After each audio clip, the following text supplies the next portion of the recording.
Welcome to the Geek Saga Podcast, brought to you by Geek Saga Entertainment.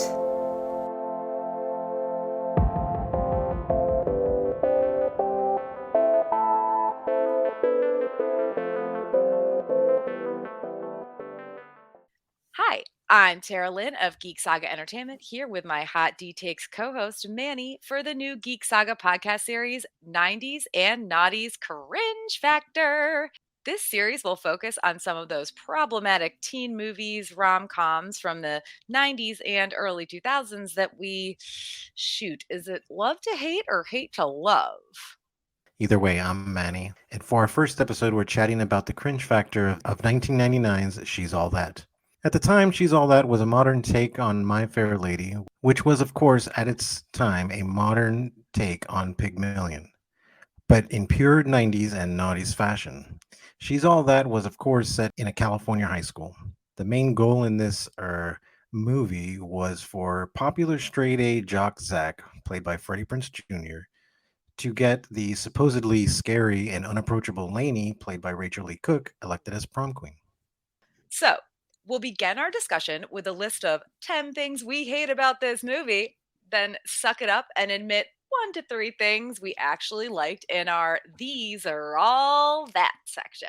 We'll also rate She's All That, the movie we're covering, on a cringe factor scale of 1 to 10 Zach Morrises, with 1 being the least amount of cringy Zach Morrises and 10 being the most amount of cringy Zach Morrises. Before concluding with our watch this, not that suggestion for the episode. But before we get started, you can follow me and therefore all of the Geek Saga endeavors at A Geek Saga on Facebook, Instagram, TikTok, Twitter, and YouTube. And you can find me on Facebook and Instagram at Menissimo Art.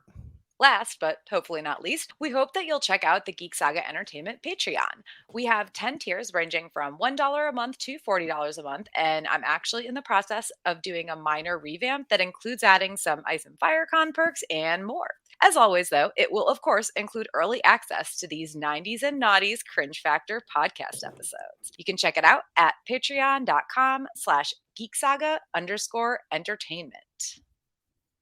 And now it's time for 10 things we hated about this movie. All right. Number 1, starting at the beginning, the very top, girl shopping. Oh, yeah. That scene at the very beginning when Taylor has just broken up with Zach and they're wandering around after making their bet. What would you call that? After agreeing to a bet? I'm not even sure what this is because we never know what the terms of the bet are until the very end. But they wander around looking for a girl that Zach can turn into prom queen because he believes that he can do that with literally anyone. Yep. Although not really, because they're going around pointing out all these people and it's like, nah. And I know some of it is like, nah, that's not bad enough. For fuck's sake, they literally start this whole thing off by saying, let's go shopping. What? Okay. And they talk about people who are mere feet and sometimes mere inches away from them without being heard. Like, do not talk to me about suspension of disbelief here. The girl that walks by that Zach says has the Chelsea Clinton thing going on, she's like 6 inches from his face. Did you talk about people like that in high school? Listen, I know it's a movie, but like, no. How are they not hearing them? No. I mean, it was just weird, And the fact that he's just like, oh, well, this girl's, got like nice boobs or like, whatever. They're just like very, very date rapey vibes, and they're just literally like, and you know what? It's not even so much that they were like 6 feet away. Like they're literally looking at a person and like talking. Like, oh, hey, like if that person looks up, they're going to know that they're talking about them. And what are these 2 jock guys going to be talking about when they're looking like at a girl, right? Like it's either going to be to bully them or to make fun of them, or they're going to be talking about their butt or something. Cringe. Literally the only girl that wasn't positioned in a way that she could see that they were talking about her if she had happened to glance up or, I don't know, be listening to the person that's 6 inches away from her face was the girl picking a wedgie. Yep. Which, yep. So what, man? She's got a wedgie. She had a nice butt She's got a too, wedgie. honestly. Like, No, she did. Yeah, no, she was very pretty. But again, it's like with everything in this movie, it's like anything they're trying to do, it's like it has to be on steroids, right? It's like everyone has picked a wedgie in their time.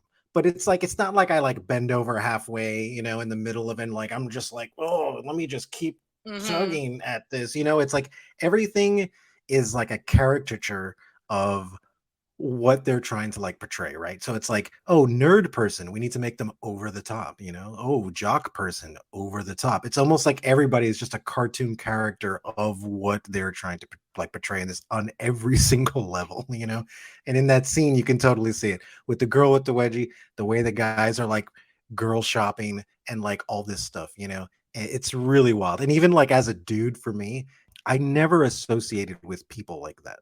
And it's not like I was like, oh, I got rid of people like that throughout my life. It's just maybe I just got lucky and I just never came across dudes that were gross like that, and like, and obviously in high school, I was, I wasn't a burnout, but I was part of the burnout crowd and none of us really gave a shit. And we never talked about those kind of things. We weren't jocks or anything, So yeah, it was cringy to watch, man. Like you said, it's a caricature. The crazy thing is they made a caricature of this movie with not another teen movie. I mean, it wasn't just this one. It was of like Varsity Blues and quite a few others that we will also definitely be eventually covering. I don't think we'll ever, I don't know if we'll ever cover not another teen movie because I feel like that's way too meta, right? That's way too meta. Like, yeah. This is already a caricature. That movie was a caricature of a caricature. But one of the girls they talk about, they literally fat shame her. Yeah. And thankfully, I guess, quote unquote, thankfully, she's a little bit farther away. But first of all, not like this is a totally like normal person, right? Like, and yes, this is 90s idea of what is heavy, I guess. Also a movie's idea and a high school idea of what is heavy. So it's like things compounding on top of each other. But honestly, thinking back to like myself in high school, I doubt I weighed much more than that girl did. And I was skinny. Like this girl was not heavy at all. Also, she's like sitting on the ground. She's like clearly got interest. She's like really into talking about something. She's clearly talking with a friend. So like this cute girl who is a completely average weight has friends, has interests, is like animated and fun looking, and they're like, nah, not that one. She's too fat. Yeah. And it's just like, she's just like a normal person. She's just normal looking. And it's like, oh gosh, it's so disgusting, And it's like, why? Because she looks like about every girl I hung out with in high school, like totally normal to me. Like, what the fuck are you talking about? But again, it's like looks like most girls I hang out with now, like a completely like right, normally attractive person, not a movie star. Yeah, exactly, exactly. And that's what like makes the whole thing like kind of like funny, right? Because it's just these writers, and they're writing these sports guys are just jocks, like, but like on steroids. Like this is, it's just a caricature of what it is. But like, yeah, look at how, I don't know. Look at how frat we are, and it's like, okay, I mean, and the problem with that, and this is going to come up several times throughout this discussion, I'm sure, is that back in 1999, if you were a young person in high school, particularly a girl or a femme presenting person, then you're seeing them make fun of all these completely normal looking people who honestly like probably look better than most of the people you even know. Even the hottest people in your high school don't look as good as some of these people.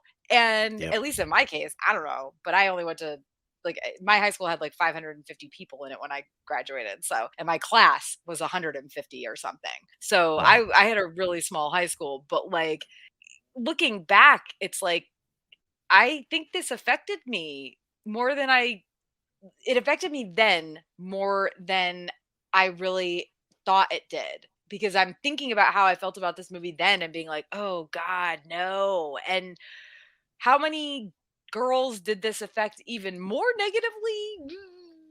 Just this one scene, just this girl shopping scene. Yeah. I have the feelings about this movie also that I didn't realize, right? Like just when it comes to like the male perspective. I don't know if we're jumping off subject here, but like, because you do see that, right? Because you see the way that they depict women I was talking about this yesterday where I was like, and when you look at the guys, there's two guys in these movies, right? There's two guys, really. There's the incredibly attractive people and the people who are not attractive, and there's nothing in the middle. And the people who are not attractive are the awkward ones. Yeah, so with like Laney's friend Jesse, every time you see him, he's eating something or he's doing something that is not exactly like you would see as like what a normal person. It's like, oh, look, here he is eating. And it drove me nuts because it's like, dude, some of these people are just like, they don't have to be.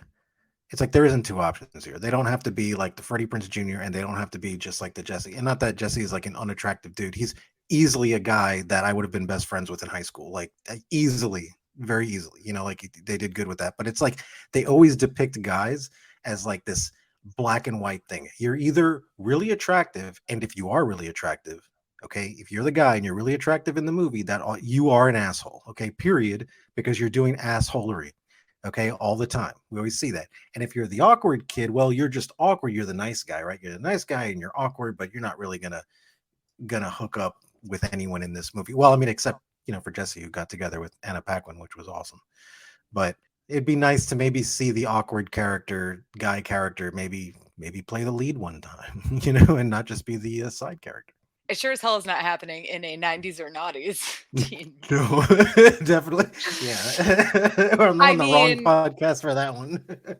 Well, I mean, and all that said, just to piggyback a little bit on what you're saying about Jesse and also Zach and Dean. Oh my God, I hate that his name is Dean. Okay. Yeah. For those of you listening, my partner's name is Dean. So every time I talk about the awful Dean in this movie, I'm going to personally cringe. My cringe factor that his name is Dean for me is definitely 10 out of 10 Zach Morris's. Okay.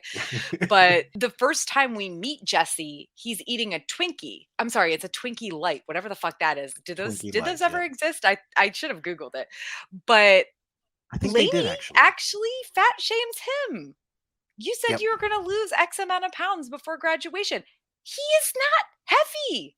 He is a totally normal dude. Like, he's not skinny. Normal looking guy. He's not like a buff fit Zach Seiler. He's not a buff fit Zach Seiler or a Dean Prickhead, whatever he is. But like, he's a totally normal dude.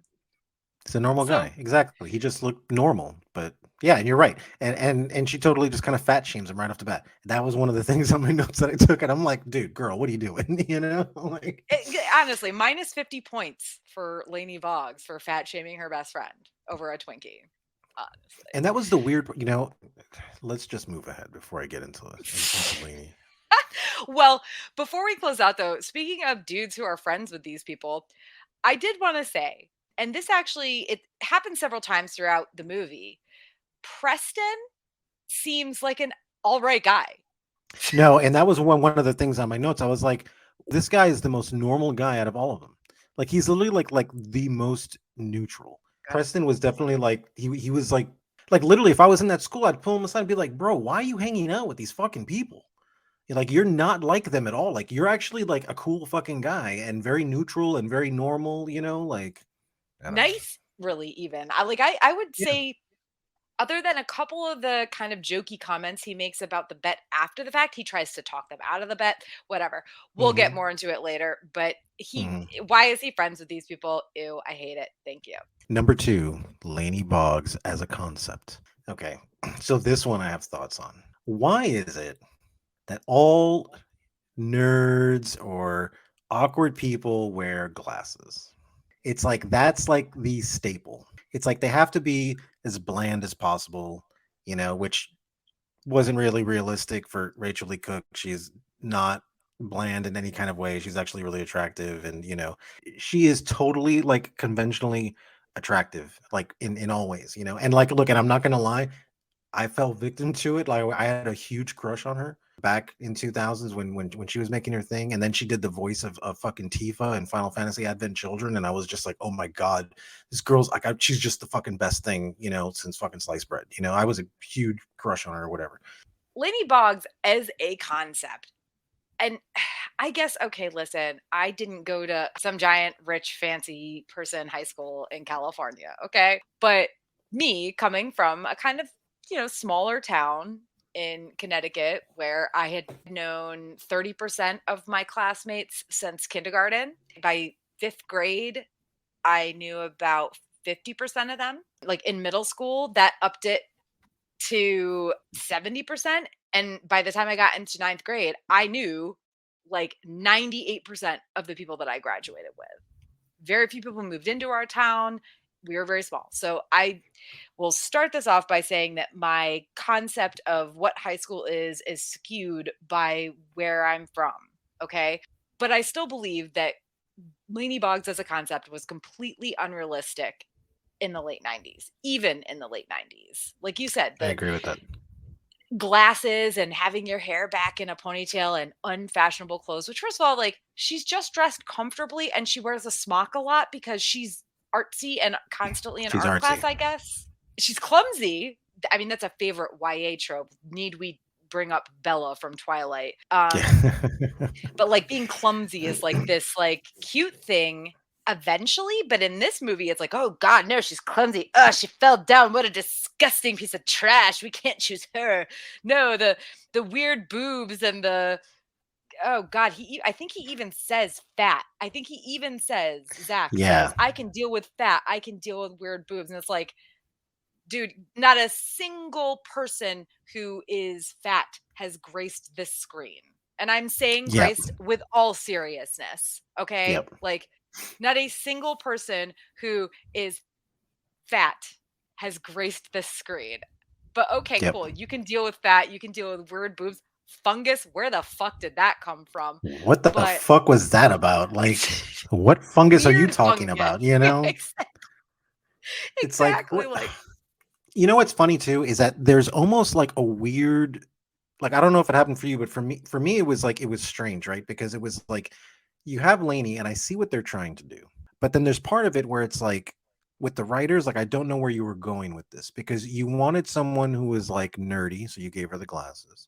You wanted her to be like bland, you know, so you just kind of gave her the long hair, you know, and she wears like, you know, the smocks all the time because she's doing the painting. It's like, why didn't you make her just be like a comic book artist?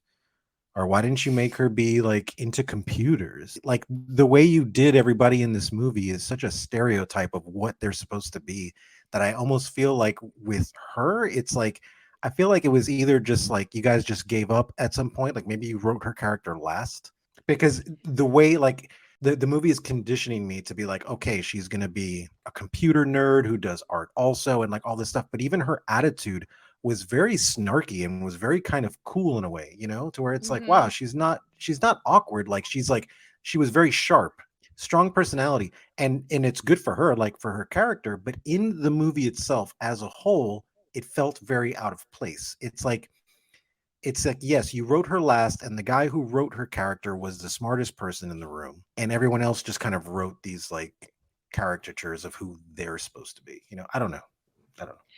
Well, I will say this: the guy who's trying to change her is also apparently the smartest person in the room.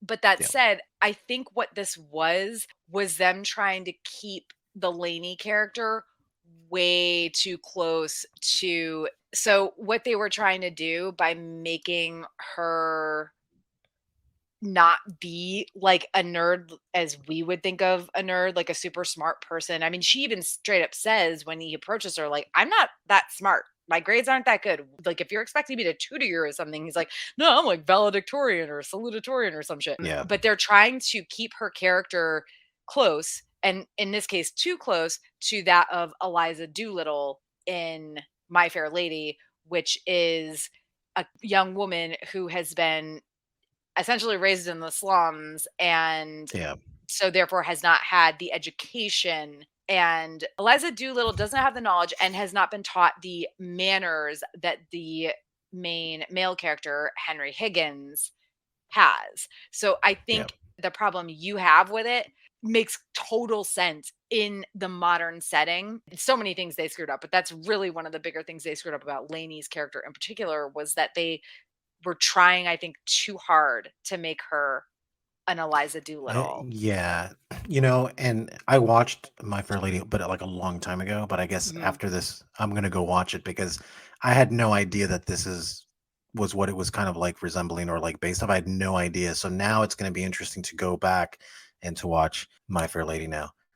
But yeah, like you were saying, she's like a little bit snarky. She's very sharp. And as I mentioned, she has this really strong personality. So, and also, let's be real, under the art smock and the unfashionable clothes and the glasses and the, I guess, long, supposedly in this time, bland, quote unquote, brown hair, she's a totally conventionally attractive person. Somehow, though, all of those things mean that she needs the help of some dude. Yeah, okay. All right. Number 3, Zach's big sad problem. And that is that he's a rich white boy who got into too many Ivy League schools. I went to community college, y'all, for like a few semesters, and I dropped out. That was like my only option. It must be nice. It must be nice that he got to every Ivy League school. Like, okay, dude. Yeah, at least I'll say this. At least it wasn't just on a scholarship based on his sports ability. He's smart. I'll give him that. He just wasn't some dumb meathead. Well, they had to Henry Higgins him, so. Which, yeah, I mean, you're so... right. And the thing is I wish you would have mentioned this a week ago, because I would have watched both of them, and I think I could have really brought my A game instead of my B+ game right now. I mean, that said, yes, it's good that they made it that he got into these schools of his like full own accord. I guess there could be the argument that maybe Dartmouth only accepted him because his dad is an alum, but all the other ones did. So I think that kind of negates that. Yeah. But the fact that he just has a pile of letters from Ivy League schools, and he's like, man, I don't want to go to Dartmouth. Oh my gosh. But my dad really wants me to go to Dartmouth. Grow up. Yeah, dude. That is first class rich white people problems right there, dude. I'm with Leigh here. Like, make a fucking decision or don't, but like, stop whining over it. Honestly. Yep. I did go to a 4-year school. I do have a degree. Almost went to law school too. But like, what I did was I started on a scholarship, and then I ended up hating that school and transferred to a public university. So like, my education wasn't expensive. It was good, but it wasn't anything spectacular. Like, I for sure could have gotten into better schools, but I wasn't about to try to figure out a way to pay $30,000 a semester for like UVA. Yep. Watching this just made me think back to like young Tara. And my parents were very poor when I was younger, and they started their own business. So they were upper middle class by the time I graduated high school. So we could definitely afford a good education, but they couldn't afford a $30,000 a semester school, or even a $20,000 a semester school, or whatever college cost back then. So it's like, your parents can afford it, and you got into like a dozen Ivy League schools, or however many letters he had. Like, I don't know. Yeah, man. And like, just do it. And the thing is that did they ever discuss what his major was going to be in it? They never did, right? Like, what? Not until the end, when he's like, maybe I'll just go to UCLA to the art program, and Lainey's like, the art program. Yeah, okay, dude. It's with like, your hacky sack dude. art. Your hacky sack art. Exactly. It's like, dude, just pick one of the schools that is in an area that you like, and then just go major, or whichever, whatever you're interested in. Like, this is not difficult. Are you interested in building stuff? Then go to MIT. I'm sure you got accepted to that one too. Keep going. This is not difficult. Like, I would have loved to have been in that position. Yeah, and I get like, oh, like my dad really wants me to go to Dartmouth and I want to please my parents. Okay, I get that to an extent. But like, the extent that they took it in this movie was just like, oh no, poor sad rich white boy. He doesn't know which Ivy League school to go to. He can afford all of them. He got into all of them. It's very Gilmore Girls. Yeah. It's very fucking Gilmore Girls, honestly. I just wanted to hug his poor little head.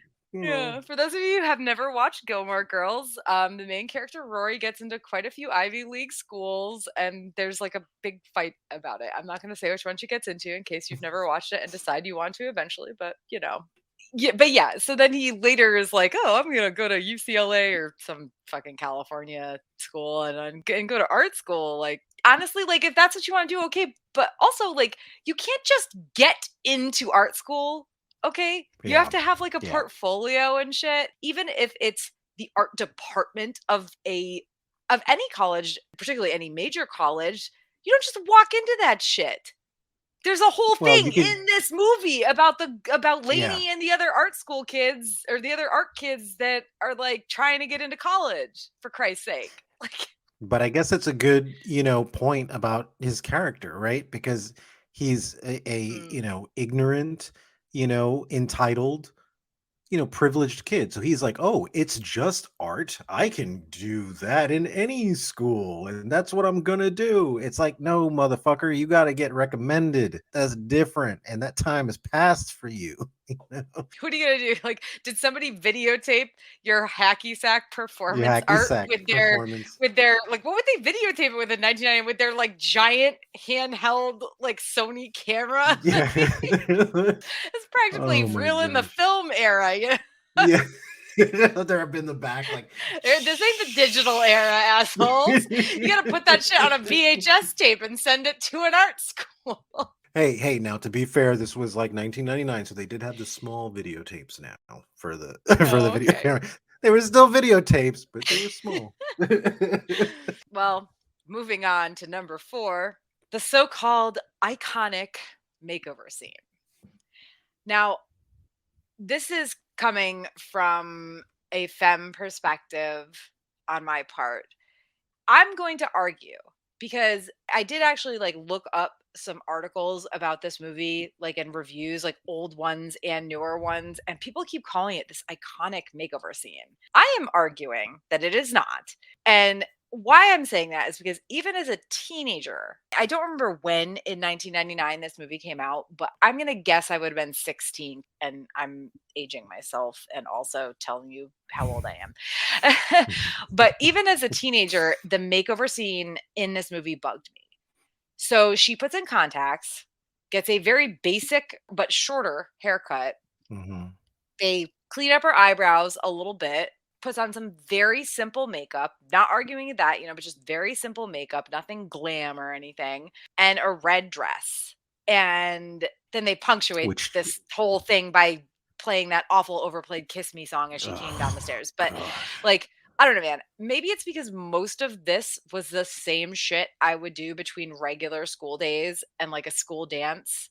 Not even actually. I don't know. I got contacts in ninth grade and I never wore my glasses to school after that. But I have very bad eyesight. So contacts were just way better for me. It had nothing to do with looks. It's like having peripheral vision and shit. Yeah. But this is so basic. Like, it's just too basic. How is this iconic? She doesn't change at all, like looks wise, other No. than getting some hair cut off. I didn't even notice the eyebrows thing.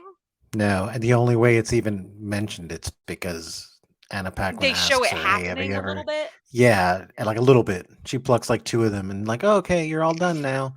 Here you go." And then magically within 5 minutes or 2 minutes of the movie, they cut off all of this girl's hair and give her a cute little short haircut, and she comes down wearing a red dress, which I might add, I think Taylor was wearing a very similar dress at some point. And this is the dress that Freddie Prinze Jr. brings to her. That's a little like, bro, guy. Like you're just trying to Part of dress me her wants like to hope X. it was his sister's dress. I Yeah, want to hope it was his sister's dress and it just happened to be similar to Taylor's, but yeah. I just who saw knows that with and this was just like, movie? yeah, who knows with this movie? Yeah, so that makeover scene was so coming from like a dude's perspective, right? When a girl does that, right, where she gets herself totally made up and she's not someone who gets made up regularly or anything like that, like it is really cool to like see because I have friends that were very like burnouts and stuff like that. But again, that didn't make them prettier to me. It made them prettier in the sense that I got to know them a little more. You know what I'm saying? Because I was already into them. So it didn't matter if they ever did something like that. It wouldn't have changed my feelings. But then it's like, oh wow, so if you do dress nice, this is the stuff that you're into. That to me is interesting and makes it attractive to me, but not in the sense like you would think like a guy would like, oh, because she looks hot now. It's like, no, it's because I'm learning a little bit more about her now. And Well, that's what's attractive to me. and I think that that's like the other problem with this scene, other than that, they didn't really change all that much. And Rachel Lee Cook was already super fucking cute, Hmm. Yep. pretty, like however you feel about her, she's a very attractive person. Is that it's very male gazy That's what it's all about. It's all about the male gaze. First of all, she stumbles in the heels that she's wearing. She is not comfortable in what she's wearing, nor does she look very comfortable the entire time she's wearing it. And not just because of what happens at the party. She just is always kind of like, I don't know. And maybe the stumbling on the stairs in the heels kind of added to that. But it is very male gazy. And it's like, I mean, listen, here's the thing. I can't say no women or femme presenting people get made up for dudes or for people they're attracted to, but generally, like, I don't do it for dudes, man. I do it for myself now. In the past, absolutely I did it because I didn't want other femme presenting people or women judging me. Now I don't feel that way though. Now it's like, I do it for me. I want to look hot tonight. So I'm putting on makeup. I'm putting on cute clothes, you know? And in this case, it was very much like, we've got to create a persona for you that isn't really you. And to be honest, the haircut is probably better for her with the art and everything, more so than it is about like a looks thing. And like you said, they plucked about 2 eyebrow hairs. I said her makeup is very simple. How is this an iconic? Entirely certain there are other makeover scenes in teen movies that we'll eventually cover that are way more drastic than this. Way more drastic than that. Yeah, because you're right. She didn't look much different. It was like, okay, so you got a haircut and that's it. And the makeup, very natural looking makeup, nothing over the top. It was just, okay, I would call it more of a refinement more than anything else. You know, it wasn't like an iconic makeover. It was an iconic refinement. That's pretty much it. But they cut her hair so she can't wear a ponytail, and she's also no longer wearing glasses. They had to get rid of that stuff. Yeah. That's what makes you hot. You got to lose the glasses, man, you know, and you can't put your hair in a ponytail anymore. No ponytails ever. No ponytails ever, because that's unattractive. And it's like, okay. But it is interesting to kind of look back at this movie to see what was considered attractive back in the day. Number 5, the art people, y'all. There's never a normal artist, is there? It's either one side of the coin or the other side of the coin. There's no fucking normal people who just like, hey, what are you doing today? No, I'm sitting out in the park just sketching. I'm sketching a fucking bird, or I'm sketching a jogger or a passerby. It's like, no. I gotta be the weirdo, these girls that tell old Leigh to go kill herself, you know, like I gotta be like this kind of weird, like dark, weird, or it's gonna be the modern art scene. Full disclosure, if you're into modern art, that's awesome. I think that's great. I'm glad somebody's getting something out of it. I definitely don't get anything out of it. Maybe I'm just stupid, you know, and I don't get it. But again, like with a lot of things in this movie, it's got to be extremes, you know, it can't be anywhere in the middle. You know, and I feel like that's where they went with the art thing. The 2 artist names are Savannah and Misty, but it's Misty who's the one who comes back into play post makeover at the party, and like her art is all fucking creepy ass clowns. That's all it is creepy clowns. And it's like, I do not have a clown phobia, but okay, like who's buying that? My mom's younger sister is the only person that I've ever known who has liked clowns to that extent where they would buy like clown art and hang it in their house. In The Good Place, they literally fill Eleanor's fake house with clowns because they know she hates them. Like clowns are kind of universally hated more than they're universally loved. And somehow this bitch is like, I got top choice art school on a full scholarship. How? What did you do with your life? You painted some clowns. Get clowns. That's how I got there. Yeah. I got there on clowns. And of course, again, she's like the weird art person, so they have to do weird stuff, right? Like, look, I have seen some modern art stuff that is something that I would find ridiculous. Okay, if you find it okay, then awesome. Like I said, maybe I'm just uncultured, you know, but I've seen stuff like that that's just been like, hey, awesome, you know, like that's really interesting to me, you know, and I think it's great.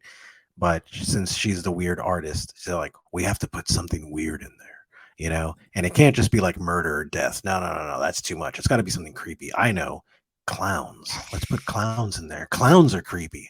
And like you, I've never had any type of aversion to clowns. I was just like, okay. And my brothers hate them, hate clowns, and they're just freaked out by them. And I'm like, well, I don't know, maybe it's because I didn't watch the Poltergeist when I was a kid or something. I don't know. Like, I don't care. Okay, great, they're clowns. I just think there's just no normal artists in this. I was watching it, and then I was like, I had to think, right? Because I got into art recently, and I'm like, but which one am I? Am I the modern artist, or am I the crazy one? Like, I had to look through my drawings. Like, are there clowns in here? Like, no. Well, I mean, and it's not just the painting medium, it's also the performance art thing that Leigh goes to. Let's be real. They put this in a movie in 1999 to make people uncomfortable. Okay. Yeah. The weird like birth thing. And I'm calling it weird because this isn't my thing. Art is subjective. People have different opinions. Yep. Honestly, like if you like it, your likes are different from my likes. It's fine. Art is subjective. Yep. That said, Yep.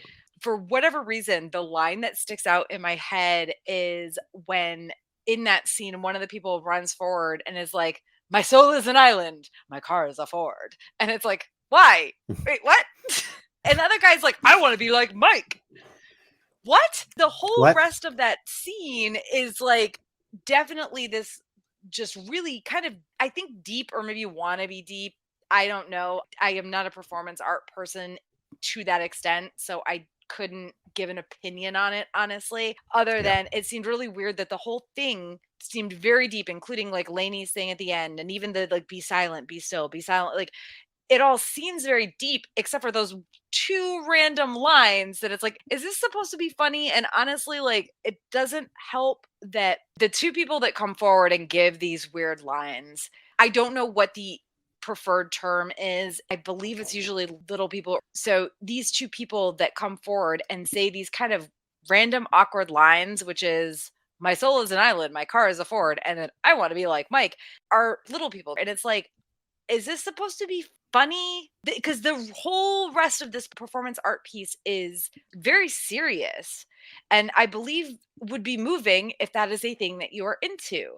But those two things just seem like, I feel like the movie was doing something bad there because it had no continuity with the rest of what was happening in that scene. Yep. And you're absolutely right about that. And I think that, yes, the icky feeling you're getting from it is 100% correct, because that's what I got from it. Anyway, so all of the art people in this movie are just over the top caricature. Well, funny, huh? Is that a pun? They're caricatures. Yeah. Art Caricatures. people. God damn it. Exactly. So all right. Well, moving on. Okay. This one is going to be a short and not so sweet one. Okay. The pube pizza scene. So there's a few thoughts I have on here. Number one, why would you put your pubes on a pizza and make someone else eat it? I don't know. But there was one thing that like really made the whole scene unbelievable. And it really wasn't the fact that there was pubes on a pizza that he was trying to get like a kid to eat. What was weird to me is that none of those bullies really appeared or seemed to be intimidated by Zach to begin with. And the one kid, the one who put the pubes on there, was like, he seemed maybe a little intimidated. The other guy just seemed like he was just like an extra in a movie. He was just like, oh yeah, sure, okay, I'm supposed to be scared. Okay, yeah, hey, look, I'm totally scared now. I don't know. It was completely unbelievable. And I'm very much a survivalist when it comes to school situations, where I'm like, bro, you're in a huge cafeteria. You can always turn around and run. Why are you going to eat those pubes, man? It was just gross. It was a very unnecessary scene. They could have done just about anything else except that and still get the actual point across, as opposed to that. So I don't know what they were thinking with that one. It was gross is what it was. And then listening to this kid chew on it and watching the little hairs in his mouth. Anyone who gets hair in their mouth, it's like, it's an instant kind of gag, like reflex. And then here you have this. And I'm like, dude, if I was that bully and I did that for whatever reason, if I was living a different life, and a guy was like, you have to eat it, I would be like, dude, death first. Like, you're going to have to kill me. End of story. So that was, again, another scene that I just felt like that it was just like, we need to put a bullying scene, but we need to like pizzazz it. We need to make it bigger. It can't just be him. Yeah, exactly. We got to ramp it up. He can't just be sticking his head in the toilet. We've seen that already. You know, this is not the 1950s anymore. You know, we got to do something edgy. And I felt like that was the best that they can come up with. And I'm like, guys, call me next time if you want like a weird scene like that. Not only is it just disgusting in literally all the ways, I skipped it when I watched. I was like, Oh, nope, yeah. not watching this. Goodbye forever. As soon as they like start, yeah. Like you said, you're right. The second bully, whose name is Munge, and why Zach Munge. Seiler, popular kid, knew this asshole's name is beyond me. He does seem to know a lot of people's names, which is weird, but also kind of nice, except for that one time at the beginning where he calls the girl by the wrong name and she's like, he said my name. And the girl's like, your name isn't Melissa? Or your name is Yeah. Melissa, and he called her something else. Yeah. So, like, Yep. he knows a lot of people's names, whatever. So he knows this bully's name for some reason. And like you said, the second bully particularly didn't seem, this Munge guy didn't seem too, like, scared by him. And like you said, also, just run. But on top of that, like, you're doing this in, like, a cafeteria. Like, even in the late 90s, there are so many things about this that are just, it's beyond caricature in this particular scene. And also, it is out of place with the whole rest of the movie. The other bullying scenes in this movie are, if not entirely realistic, then certainly like a little bit more believable. This particular one was like, why? It's bad enough already. You did not need to also make it disgusting. Like you said, they're trying to be fucking super edgelord about it in this one scene or something. Yeah, in the one scene. And I think another area where it fails when it comes to Zach's character is that you never get to see why he's intimidating at all. I didn't see him beat anybody up. I didn't see him shove anybody around. I didn't see him do anything. And when you're looking at someone like Munge, where Munge can probably clearly take him out. I mean, because let's face facts, Freddie Prinze Jr. looks like he weighs 90 pounds soaking wet in this movie. He's an attractive guy. I'm not going to take that away from him. But aside from that, it's like, you're not intimidating, bro. I'm sorry, you're just not. So, I mean, Taylor, I was more intimidating looking than he was. And then he's going to come here and tell someone like Munge, like, I mean, if Munge can't fight, he can at least take a beating. He looks like it. I don't know. It wasn't believable. It was over the top. It was very out of place.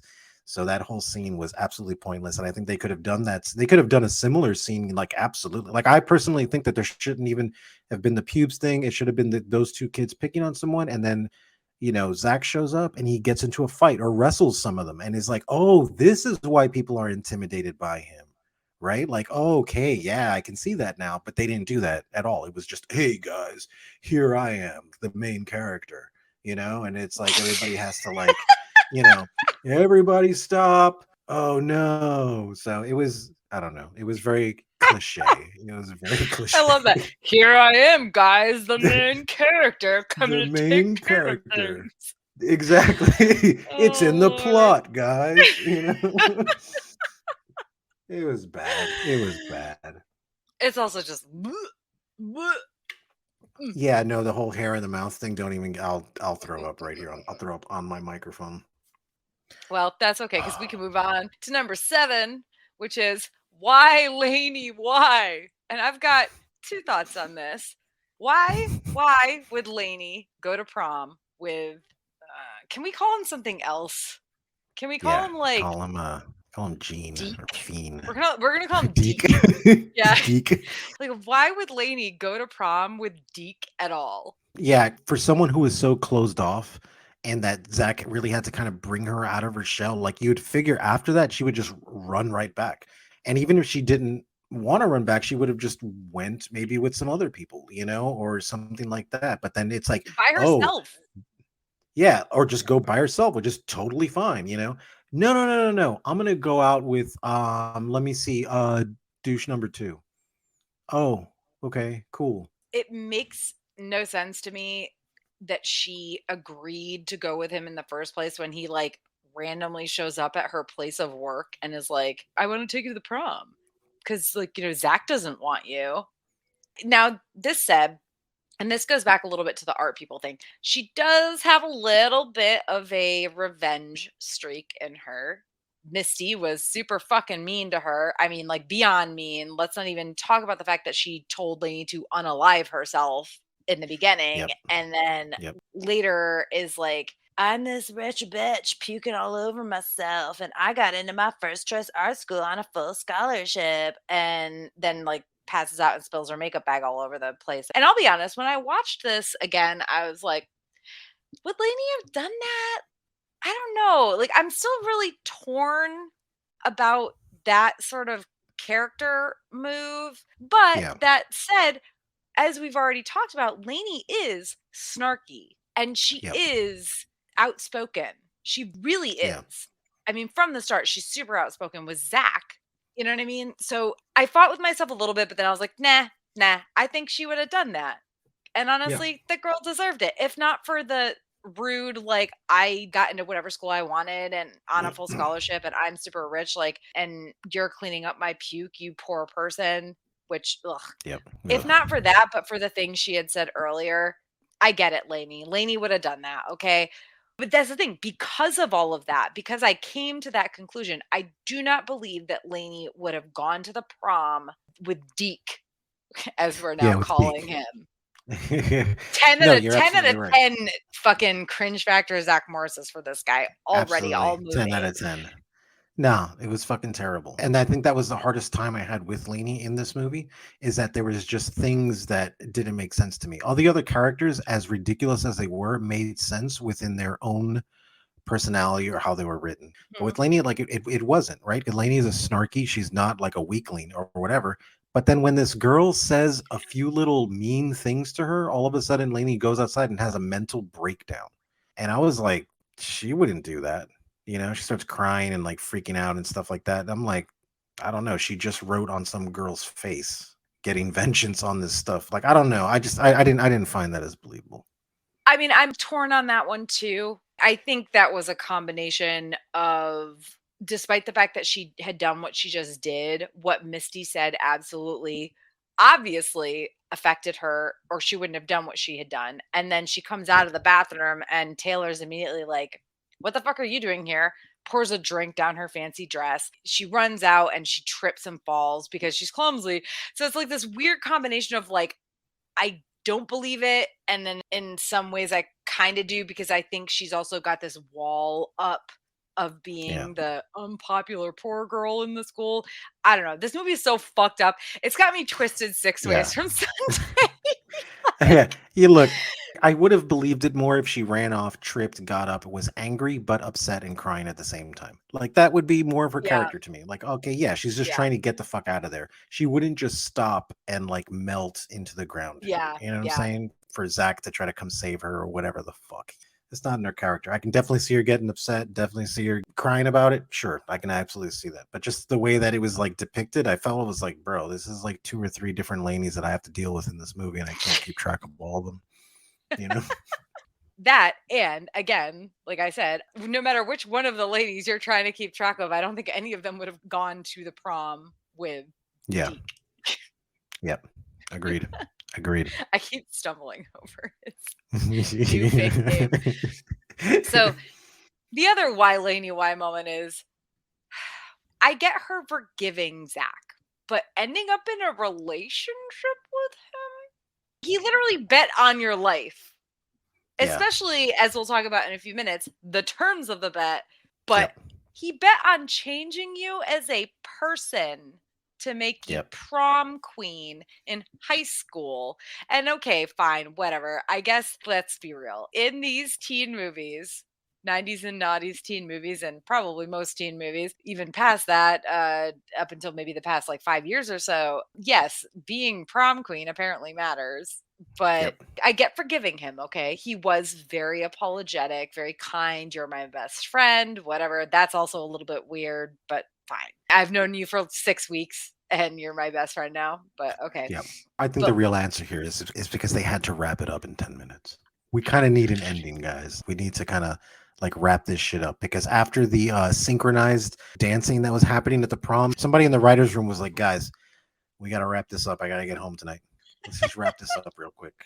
I mean, that, yes, don't disagree. But also, I think that, again, this is a teen movie, so they have to end up together in the end. They have to, yeah. That doesn't mean that 24-ish years later, I'm not going to fucking argue that it was stupid as fuck that she, okay, fine, she forgave him. Still think it's stupid as fuck that she ended up in a relationship with him after that shit. I think it was stupid. I think the movie would have, well, but again, it's a teen movie. I think we're kind of Yeah. we're kind of looking at this a little more classically than we probably should have. But it's like the movie would have been probably better if like she does forgive him, and then maybe they just kind of stay friends and they stay in each other's life, and it's just like normal, right? And it's like, okay, well, To us, and then now. Zach, yeah, to us now, right? And then Zach learns a valuable lesson about like, well, you need to be like really respectful towards women, and you can't like. Maybe they'll make a sequel. Maybe they'll make a sequel, like 11 Things I Hate About You, and it'll be all about their kids or some shit. They'll do it. Oh right. my God! So if those two somehow stayed together forever, they didn't. Gosh. Second the No, next. exactly. It's fucking high school. Yeah. Moving on to number 8. This one's a serious one, and I'm actually serious about this. Sexual assault is laughed off. Seriously, Paul Walker's character legitimately attempts to sexually assault Leigh in a hotel room when he's like, yeah, let's leave prom because you didn't win prom queen. He brings her to a hotel room and tries to sexually assault her. But lulz, don't worry, it's funny because she blew an air horn in his ear, and that's all the punishment he needs. Yeah, like he'll learn his lesson, because she hopes that it doesn't cause any permanent damage. I'm like, no, girl, you need to hope that that caused permanent damage. So that way this motherfucker will never forget the lesson that he learned from that fucking night. Because as far as I'm concerned, also, it's like, call the fucking cops, maybe?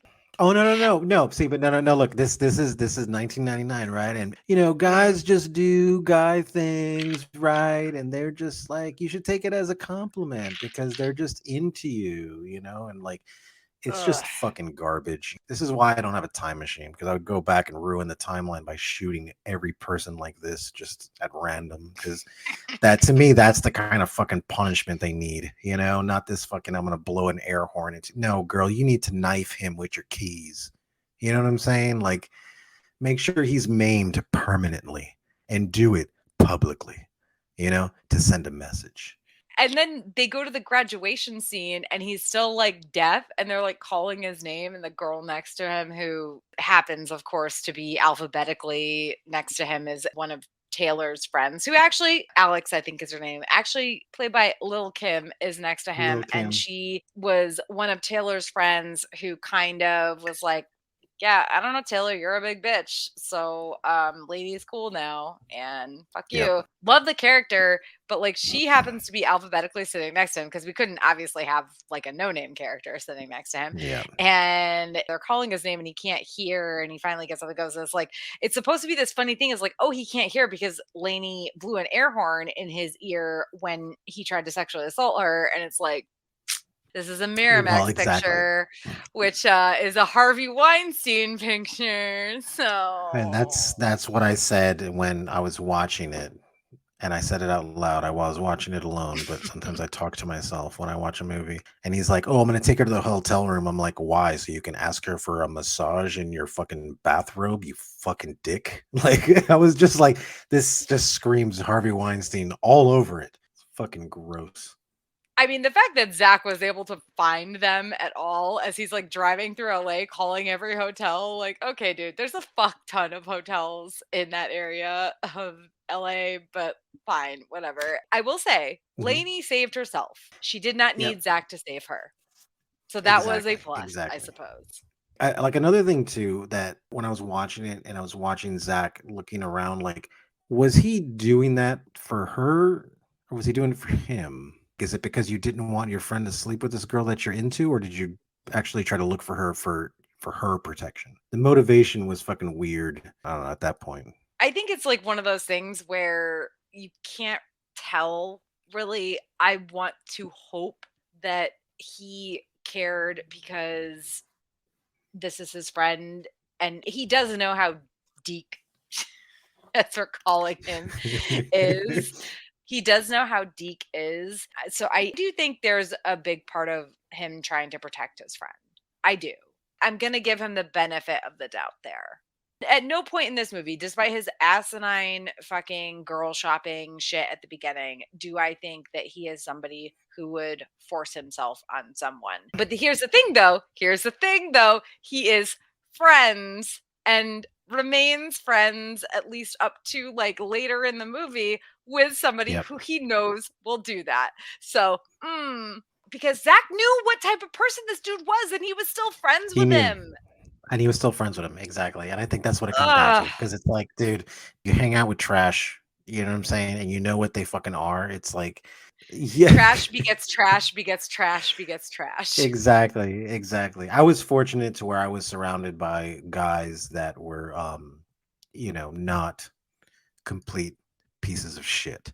We weren't, people who were catcalling women or judging women by their size or anything like that. We were because we were all intellectuals. I surrounded myself with just a bunch of intellectuals, and we all saw women as like equal to us, and it was never in question. When I see things like this, in particular in the movie, it's still extremely foreign to me.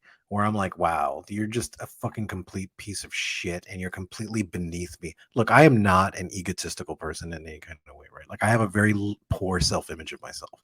But when I see people in real life that are like this fucking guy, I'm like, dude, you are fucking beneath me. Like you are nothing. I am a god amongst men to you. I've had some men in my life who were like that. Very few. But the thing is, bye forever as soon as I realized who they were, essentially.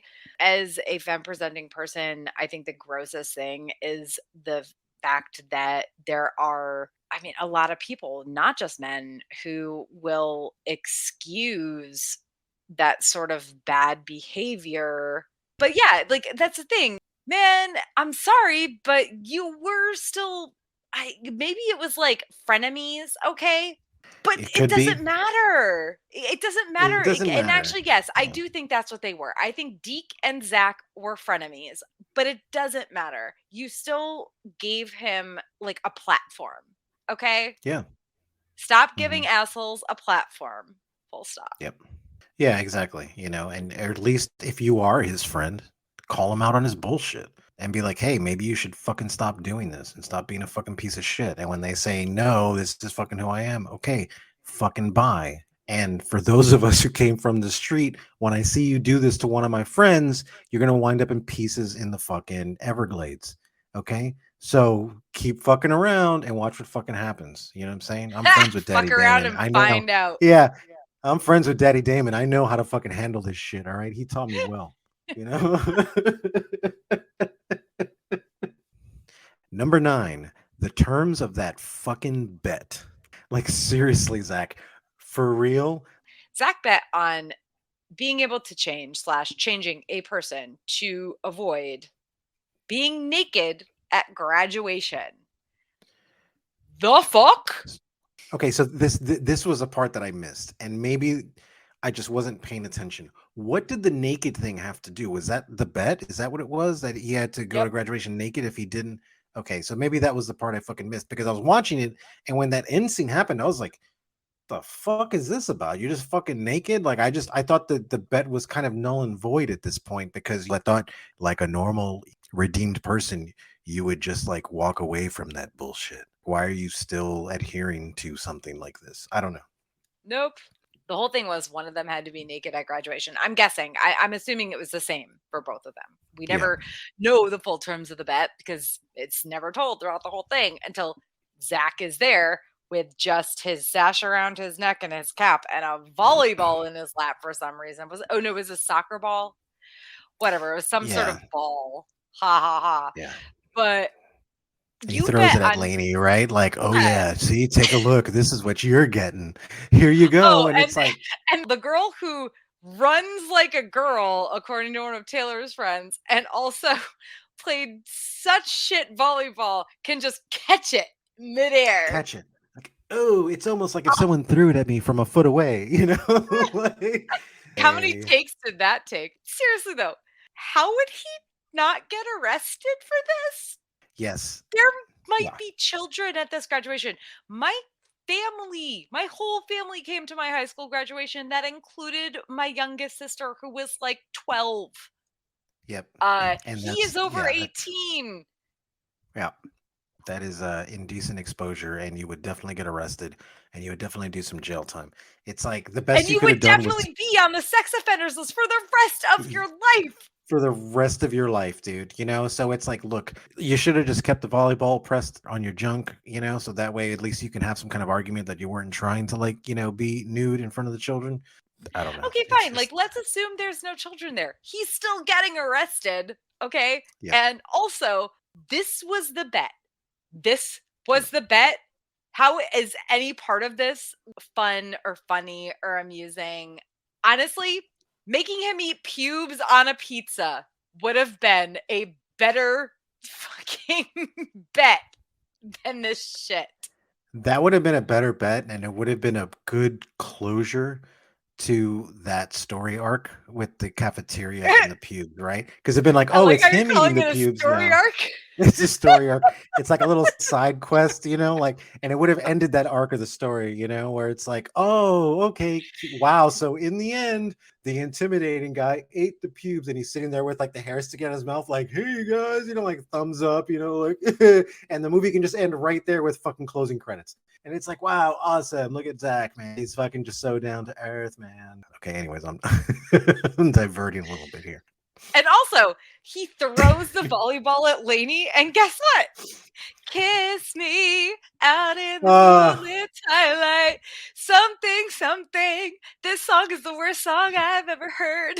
Dude, it took me like 5 years to get that song out of my fucking head, and I just heard it last night now, and I'm like, fuck, now it's gonna be... Dude, they played it in a fucking grocery store. Or at least when I lived in South Carolina, they used to play it in the fucking grocery store. And I'd be like, can we not? I thought the song was lost to the annals of time. And it's apparently not. And every fucking... maybe not every movie, but it seems like this song was... It was like somebody from Miramax paid the artists like $5,000 to be like, can we put the song in every one of our teen movies for the next decade? And they were like, yeah, we need that $5,000 because we're totally a one-hit wonder. Exactly. We need to live off this forever. So yes, absolutely use that song for like everything. And it's just like, and I thought that they were kind of doing a little decent job with throwing in some more like alternative music through it, you know? So I was like, oh, cool. Maybe it'll be like a little different, you know? And then it's like, oh, this is what they did. Either way, like we said, how would he not get arrested for that? Even if there were no children there, that's indecent exposure times 1,000. And I mean, I guess in the end, that makes it like a really evil bet because it ruins like his entire future. Is he going to actually be able to go to any of the Ivy League schools he might have chosen? If the art school he might have somehow gotten into with the video camera footage of his hacky sack performance or whatever, are they gonna unaccept him? Well, actually, I guess there's a chance they would have been like, "Yes, this is art.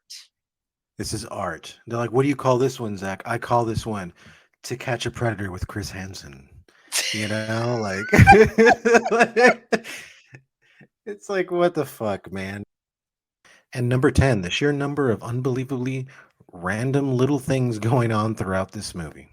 Listen, I would have never thought about notice these things as a teenager, but how the fuck does a high school kid get the vanity plate, Mr. Prinze? You know how much vanity plates cost depending on where you're at, Dan? So I've lived in several different states. In Virginia, very easy to get, very cheap. In South Carolina, it's not like expensive, but it's a pain in the ass. I don't know how it is in California, but you cannot tell me that this high school student somehow just got the vanity plate, Mr. Prinze, like off the cuff. So did his dad just buy that hoping that his son would one day, I'm assuming, be president of his class? Yep, and can you imagine if you lost? If you lose, it's like, bro, you're stuck with that plate at least for a year. Your dad is already mad at you for not fucking wanting to go to Dartmouth, and now you also didn't win the fucking high school presidential. Exactly. It's like, ugh, man, sorry, dude, that sucks. Now, this next one is a very personal pet peeve of mine about this movie.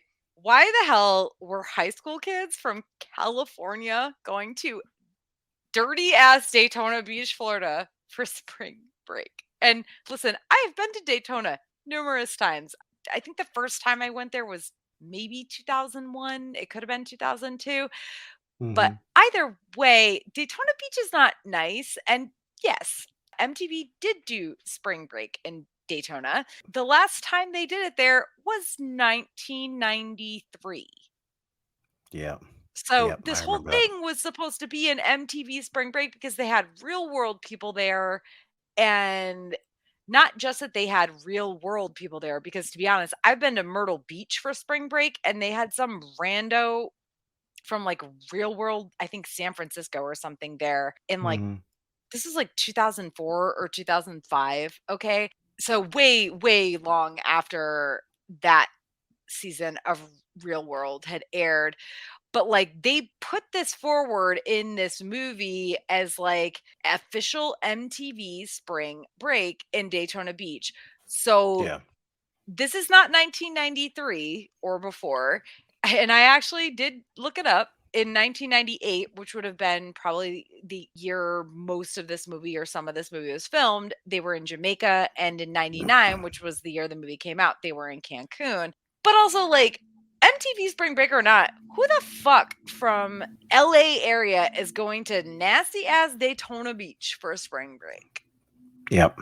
Yeah, you're absolutely right. As someone who was raised in Miami, I went to Daytona Beach one time. Okay, driving through it, I was like, let me stop. We stopped through there with me and some of my punk rock friends because we used to yell Daytona at each other when we got really drunk because it was like spring break, y'all. You know, like we used to like do that. We're like, hey, you know, it'd be great while we're driving here. Let's actually go to Daytona. Like, you know, and they're like, yeah, let's do it. And I'm like, awesome. And we went, and I was like, ew. I was like, there's cars driving on the sand. Why? It was really weird. And then on top of it, to me, this is when the world actually started changing for me. Because I went to this thing to where like the people that were the most like sought after like was people like Zach, right? It's like, oh, he's like the letter jacket kids, right? They play football, they do all this stuff. And then everything changed and they went into this character's Matthew Lillard. Now, look, I like Matthew Lillard as an actor. I always anything he's in, I've always enjoyed. He's a really good actor. I really like him. I feel like he's a little underrated.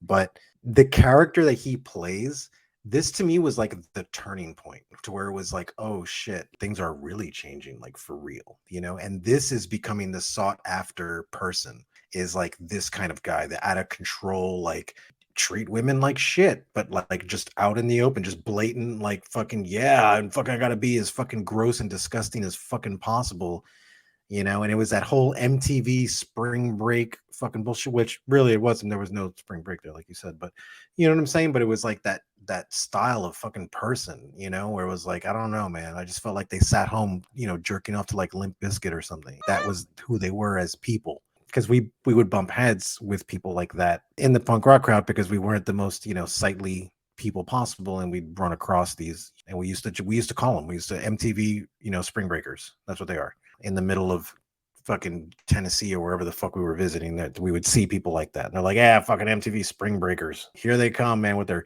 fucking spiked hair and their, you know, and their glasses that they gotta like put up right at the hairline, you know, and they gotta like, and it's like those Oakleys.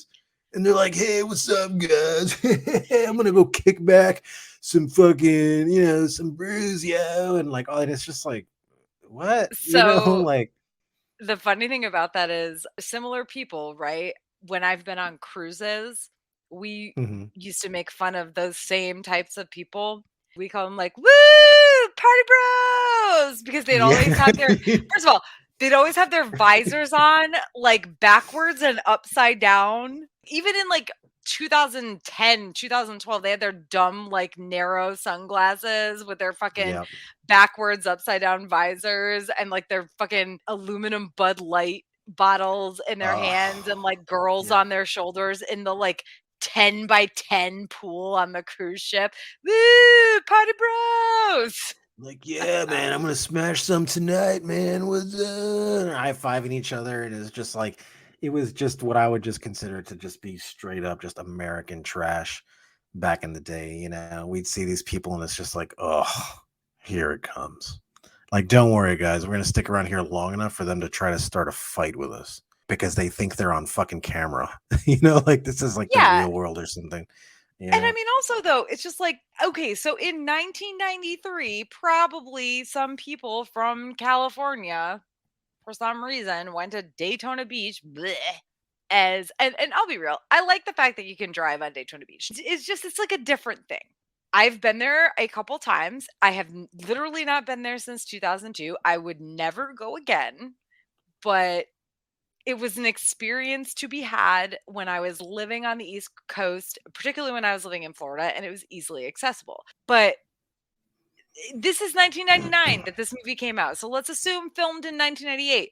They couldn't even be like, I mean, I guess maybe it was like a licensing thing somehow. Like they couldn't even Probably. mention real, I don't know, whatever. Have it be literally anywhere else other than Daytona Beach. So they couldn't say it was in Jamaica or they couldn't say it was in Cancun. There were like a dozen other places it's been. Acapulco, I think, was one of them. So like put it in one of those places. Like it could clearly be somewhere that MTV had spring break, but I don't know. It bugged me, and it's gonna bug me because these poor girls flew to nasty ass Daytona Beach apparently. Like from California also. You know, California's got some beautiful beaches, and it's like, why would you go to Daytona? And like, if you are going to go to Florida, go to Sarasota. Oh yeah, man. Tampa, Marco St. Island. Yeah, go to Pete. Marco Island. Yeah, St. Pete. I'm like, Key man, West. you know, the I Gulf don't of know. yeah. Key West Key is not big West. beaches, but whatever. Key West, yeah, Key You West is drink at not the big, but breeze. if you go to like Crandon Park in Miami, or you go to like Fort Lauderdale, Hallandale Beach, I'm like, those are some of the prettiest, best beaches you can ever go to anywhere that I've been to. And you're gonna go to Daytona. It was apparently spring break, Manny. So moving Spring. on. Well, apparently, I know. Apparently, it was. Okay. Moving on. The other thing I had an issue with, little thing, quote unquote, was Lainey says to Zach, I was in the counselor's office yesterday. I believe next to your name, it said undecided regarding where he was going to college. Did they ever actually advertise that shit? Like first of all, in the counselor's office already seems like, whoa, big no. But I sure still don't remember my high school being like, here's a list in the counselor's office where everyone can see where you're going. And I even Googled this because I was like, okay, maybe this is some California thing. I don't know. But the only thing I could find was that some schools publish a list of where their students went after they graduate. And it seemed like it was like the year after. So, like, if you graduated in 1998, the high school would publish a list somewhere, maybe in the local paper or something, of where people went to school. But I cannot believe, even in 1998, 1999, that schools were posting a list in the counselor's office that was like, here's where all the students are going to school. Where this is supposed to be, like Lainey clearly lives in the hills. So whatever school they're going to is this like giant school, right? Probably several thousand kids. So let's say the graduating class was at least 500 kids, but probably more like 1,000 kids, possibly more. Mm-hmm. And you're going to tell me they've got papers hanging on their wall that just lists where everybody's going to college and next just to some wallpaper. people's name? Yeah. Like, what, do they just reprint it every 2 weeks after somebody's like, hey, guidance counselor, I decided I'm going to UCLA. And it's like, okay, we've got to reprint this whole list. You got to reprint the whole panel here. The whole fucking panel, you got to reprint it. Yeah, I think that was just like a stupid plot thing because they could have done that in a conversation. And I think it would have been like good, but maybe I'm just asking for too much. Like, again, we're being a little too classical with this movie. What we wanted was a conversation between Zach and Lainey and be like, hey, so are you thinking about school? What do you want to do with your future? And he's like, nah, I don't really want to do school. And she's like, oh, really? Why not? Which would have been a very nice scene where you get to, you know, expand and know the characters. Nah, fuck that. Fuck that shit. This is She's 1999, bitches. We ain't giving 1999, baby. The writers are like, we got to wrap this shit up, yo. Let's wrap it up right now. Write that shit on a wall, whether he's going to college or not. Bring it up. And then we're done and we keep going. End of story. Well, terrible. I think on that note, we can move on to the next bit, which you get to introduce. All that said, now it's time for us to dig deep for a few things to add to our These Are All That list. Okay, listen. I know that it's unrealistic that most of an entire high school would somehow have learned that Rockefeller skank choreographed dance, but damn right. I wish something like that had happened at my prom, and I don't care. I think it's fun, and I liked it. I'm not going to crap on it. Look, I love a good dance sequence just like anyone else. It's just, to me, it's extremely foreign. I'm going to tell you real quick what happened at my prom. Number one, I almost got arrested, okay, because I put a big anarchy symbol on the back of my jacket. And this lady cop thought I was part of a gang. And I was like, no, ma'am, because I was just like a little tiny, little Manny revolutionary, right? So I was like, no, it's just like anarchy, like no laws and no order, whatever. And she's like, no, I really think it's part of a gang. Literally, her partner was like, let's just leave him alone. He's not wrong. He's right. He's a kid. He's just messing around, like whatever. And the lady wouldn't let it go, and they almost like arrested me. And then me and my date and a few other people, not a few other people, probably like 10 other people, we actually stormed the boys' bathroom and smoked in the boys' room because that's what we wanted to do. So we had like 20 people in there smoking cigarettes and weed the entire time, because we wanted to do that, the Alice Cooper thing. We're like, yeah, no, man, we got to do this shit. So my prom was a little different. It was a little more, I mean, it was Miami. It was 1994 or something. It was insane. So we're going to cover a lot of movies that have proms in them. So I'm saving my prom stories for later. So now that you've told yours. Oh, damn it. I should have saved it. Oh, no, man. All right. no. Because like now you've told yours. I have actually two because my high school had two proms. So, but they don't quite fit with this current situation. But I mean, seriously though, like this whole choreographed dancing, listen, it's awkward. It makes no sense. How did these people learn it? I get it. And I know earlier I said I refuse suspension of disbelief when they're talking about people that are like 6 inches away from them or whatever. But in this particular instance, I'm suspending my disbelief and saying, fuck yeah, they learned this awesome choreographed dance and they can get it. And I know we mentioned earlier Preston and how this guy shouldn't be friends with these people. And I think that was something you also wanted to bring back up because dude is cool. Yes, he's a rich kid. He maybe doesn't argue with his friends as much as he could or should about the fact that they're making this fucking creepy ass bet. But like in general, he is kind of just a nice dude for 99% of the time we see him. He was a normal guy. He would have easily have been my best friend throughout this entire movie, and in high school. He's like, yeah, that's the guy I would have clung to the most because it's like, you know what? He's a normal dude. Totally cool. He was a weird one to have in there. Like, I'm glad they did because I like the actor. It just seemed kind of weird and almost a little out of place, I don't know. Maybe they were just trying to give these other two guys some balance there, I guess. They needed to have like the neutral person. I mean, what really happened, honestly, it's 1999. They had to have the black token person.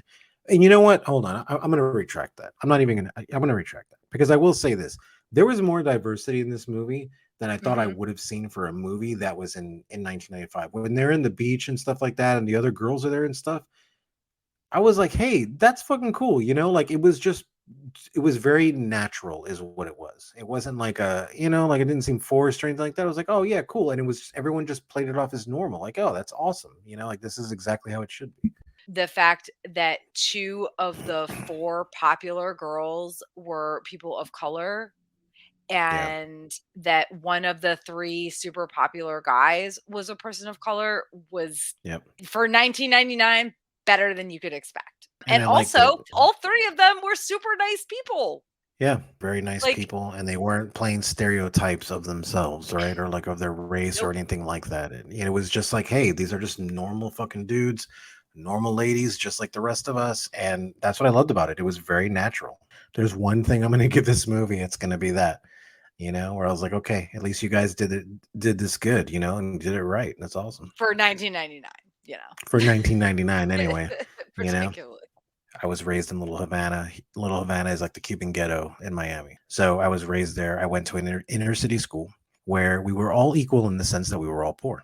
That was it. We all wore the same clothes every day. No one ever said anything or anything like that. So when I moved out to another place in Miami called Kendall, then that back then anyway, was more not necessarily upper class, but it was more like middle kind of upper class. And when I went there is when I experienced like the cliques, right? When you had all your like rich white people that hung out, all your, everybody was all segregated. And I couldn't understand it because I was like, wait a minute, what are you talking about? I wore the same jeans one time, twice in a week, and it was the last time I ever made that mistake, because God, how dare everybody you? noticed. Yeah, like how dare you? So it was really weird. So I don't know, just watching this then, and that's what I noticed about it. How they included like diversity was just very natural. And to me, I don't know. I think that's like the one thing that they did good in this. Yeah, don't disagree. And what's up with that Sarah Michelle Gellar cameo? Did you catch that? Yes, I did. I'm almost wondering. So obviously, her and Freddie Prinze Jr. are married, Yes. and I'm almost wondering if that's how they met. Well, I think they probably knew each other before because Sarah Michelle Gellar at this point was already in Buffy. She was already like top tier actress, right? Like CWIs or whatever it was back then. She was already famous. And for her to appear on a set to literally have a 2-second scene where she just looks at someone and nods, I'm like, nah, she was there as a cameo because of Freddie Prinze Jr. Like, I'm sorry. I mean, that's Sarah Michelle Gellar. She would have had a talking line. She would have had something else going on because literally at that time, aside from Freddie Prinze Jr., she was a bigger name than anybody else in that movie. Period. Mm-hmm. Even Oh, for sure. combined, honestly, and she just went there to look at some fucking cafeteria kid and look away. Like, nah, that was like hey, honey, can I show up on your set real quick? She was there having lunch, and they were just like, oh, hey, you want to be in the background real quick? Oh, yeah, awesome, cool. That's the way I see it. What are your these or all that moments, other than maybe Sarah Michelle Gellar? Sarah Michelle Gellar, Anna Paquin, because I love Anna Paquin. So anytime she shows up, I love it. Freddie Prinze Jr., which was interesting to me because I felt like they were kind of introducing the death of the letter jacket kid, into the spring break guy, right? Like spring break guy they kind of became like the letter jacket kids of that time period. And like I said, this movie to me in that time period like really resembled like a true change in the world for me, where I was like, oh wow, okay, things are different now. Like they're really different. And this was the first time I really saw it, and I think I was like 23 or 24 when this movie came out. I think I was 23. I'm aging myself now. But yeah, so that was like a real turn because I was already, I think I was supposed to graduate in 94, so I was like well outside of that entire thing at this point. I mean, you're talking 6 years later, 5 years later, well outside of it at this point. But yeah, to me that was like kind of like whereas I was in the midst of it. So yeah. Yeah. Yeah, so yeah, I think that I thought it was cool, and I know for a fact that they didn't put it in there like on purpose, but what I saw from it was like, oh, this is almost like an introduction to the death of the letter jacket clean cut kid of high school to where it became to like the spring break bad boy, and this was the sought out kind of person now, which I thought they introduced, which I thought was cool. And I know they didn't do it on purpose, was a mistake, obviously, but that's how I felt. Again, like the diversity, I thought they did a great job with that. I thought it was really cool, but just because they made it extremely natural, it was super awesome. They cast the right people. And I will say this also, the casting on this movie was really good. Even Paul Walker, like, hey, yeah, I got mad at his character. You know why? Because he's a good actor. That's why. And Freddie Prinze Jr. honestly was probably the weakest of all of the people, but whatever, he was in it, and that's cool. And I don't have any problems with Freddie Prinze Jr. because I really liked like the Scooby-Doo movies that they did and stuff. I know everyone hated those movies, but I actually really liked them, and I thought they were cool.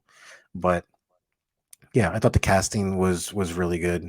The pacing was wrong and totally terrible, but whatever. It's a 1999 movie. well, I mean, I guess for me, like other than the dance, I have to say Jodie Lynn O'Keefe as Taylor, she was amazing. Yeah, Like, she played the part. She owned it. yeah, everything about it was just like, yeah, you hate her, but Yep. you cannot deny the fact that she did real fucking good with She did real what good. she was given. And Matthew Lillard as Brock Hudson was so stupid fun.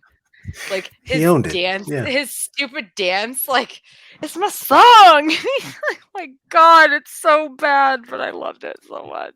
Even watching it again, like, oh God, Yeah. it's cringy. I would give it a how cringy do I think that is? I think his dance, because it was so funny, that actually cuts down a little bit on the cringe factor, which gives I'd it say an like 8 out of 10. a 8 out of 10. 8 out of 10. Sagamore I would say 8 out of 10 because he did it good. He's good. He's good. Finally, what's on our watch this, not that suggestion? You don't need to have to necessarily have one of these, because here's the thing. I probably should have told you this beforehand, but it doesn't necessarily have to be like a teen movie or something. But for this particular one, my watch this, not that suggestion is actually the Netflix movie He's All That. And this movie was like kind of universally panned. It has like a 2.5 rating on, like 2.5 out of 5 on a lot of places. But I kind of feel like the people who are rating this don't have kids in high school or something, or also maybe don't like diversity. I don't know. It's not like, listen, this is not a great movie. Okay. He's All That is not a great movie. What it is a reimagining. It's She's All That, but the dude is the person that's being remade, which has also happened in Drive Me Crazy, which we will definitely cover very soon. Yes. But I don't know, man. Have you watched Cobra Kai? No, I have not. Oh my God, you're killing me here. So Robbie Look, from Cobra I'm just gonna Kai. I'm like straight up. I liked the first Karate Kid movie when I was like a kid. You know what I'm saying? And like after that, I just didn't care anymore. I just Okay, didn't. well, here is, and I'm not deleting this from the podcast because I'm hoping that at some point somebody shits on you for having not watched this show. Cobra Kai is fucking great. It really is. Like, because to be honest, I didn't see the Karate Kid movies till I was older, and I was like, these are cheesy as fuck. I don't know about this. But then Cobra Kai came out, and I was like, holy shit. It is cheesy in a lot of ways. It is stupid in a lot of ways, but it's a fuck ton of fun to watch. So I think when it comes to like the Karate Kid is that I was a big fan of Mr. Miyagi, and then like when he was gone, I just kind of stopped. I was like, I don't like if it doesn't have Mr. Miyagi in it. I was like, I don't. He was the only like heir of wisdom in all of this with all these little hotheads, So I was just like, I don't really care. well, Cobra Kai is like this crazy, almost like reimagining of Karate Kid movies, but whatever. Seriously, just try the first season of Cobra Kai. That's all I'm gonna say. Okay, But I will do it. I'll do it. so Robbie from Cobra Kai is the main male character, and it's flipped on its head because he's all that. So he is the guy that is getting the makeover. And I am putting this in quotes because it's like, again, we're gonna talk about this when we cover Drive Me Crazy, because we've already seen this before in a 90s movie, or maybe early 2000s. I can't remember when Drive Me Crazy came out. But what I like about He's All That, which came out in I think 2018 or 2019, is that there's LGBTQ representation. It's not the two main characters, but there are characters in there who are LGBTQ just naturally, and everybody accepts them. It's just a thing that's happening. It's not like a, oh my God, my friend is a lesbian. Oh no, nothing like that. It's cute. It's very fucking cheesy. Even though it's the girl who is making over the boy, she's the poor one and he's the rich one, essentially. And I don't want to get into too much of that because spoilers, which is like weird because like who cares about spoilers for this thing? Rachel Lee Cook is a character, does play a character in it. No shit. Matthew Lillard also makes an appearance. They're the only two from the original movie from what I can remember. But like, listen, it's fucking cheesy. It's not a good quality movie, but I'm also a little bit annoyed that it only has a 2.5 rating out of 5 on whatever I was looking at. I was like, I think that this is better than that. It is cheesy. There's some weird things in there. For some reason, the boy that she's making over is a horse boy. And I say that in terms of like horse girl, but horse boy in this case. So there's some weird things in there. I'm not going to lie. But when I watched it, I was like, this is cute.